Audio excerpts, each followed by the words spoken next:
We would like to introduce you to two women who are squashing the idea that you're ever too old to do anything. 79-year-old, yep, 79, Lorraine Rizzuto started playing basketball in the era of World War II, but then life happened. She got married, worked, raised 4 kids.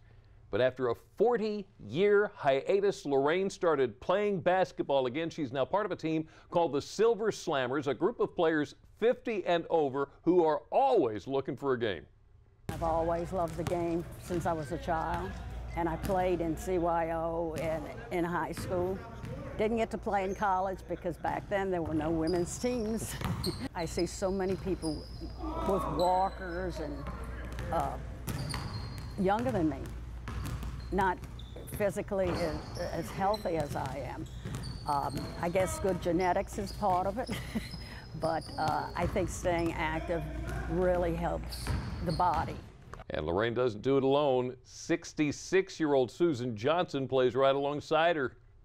For me, and most of the people on my team, we didn't get a chance to play in college, some of us not even high school, and so it's really so much fun, you know, to do that. And living out the dream a little. Exactly. I mean, like, I feel like I'm a kid again, you know? Up next for the pair, a national 3-on-3 tournament at the Senior Games. And as inspirational as they are, would you believe they are not the only two young at heart women who are making a name for themselves on the basketball court? No, they are not. Now we want to introduce you to the Hustlers. They may be a step or two slower than they used to be, but they still love 2 things about the game: teamwork and winning. Let's go. 1, 2, 3. Hustlers! They call themselves the Hustlers, and that's exactly what they do on the court. I've been playing basketball for more than half a century now, so it's fun to make it a lifelong sport. Every one of these hoopsters is at least 50. Today, it's game on, with a trophy on the line. Stay fans, stay fans, stay fans. Cindy Taylor Cryer is used to being on and in a court. The former county judge started as a kid, played in college, and now at 64, still loves the game. I have forever talked about everything I need to know I learned in court, meaning in a basketball court. Kim Lane is also part of this fast-growing sport. She admits her comeback has been a tad bit challenging. When I started back into it, I thought, piece of cake, half court. Well, you're moving the whole time.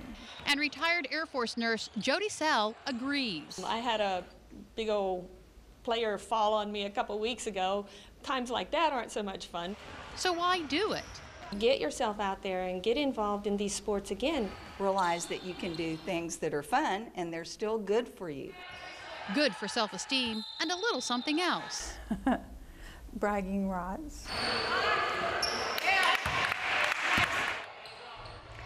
The National Sporting Goods Association says 16,000 women over 50 played in organized leagues in 1995. Now, that number has exploded by almost 100%.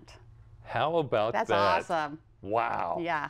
Okay, so as we age, many of us know this to be true. You get a few more aches and pains than you used to, and a lot of people decide to medicate. But there are a few warnings you'll want to hear before you pop that next pain reliever. Just after the break, we're going to hear which potentially deadly health concerns could be caused by over-the-counter medications and why it's not only for chronic users. We also hear about a few natural ingredients you may have in your pantry right now that could help you feeling pain-free in no time. DelmarvaLife will be right back.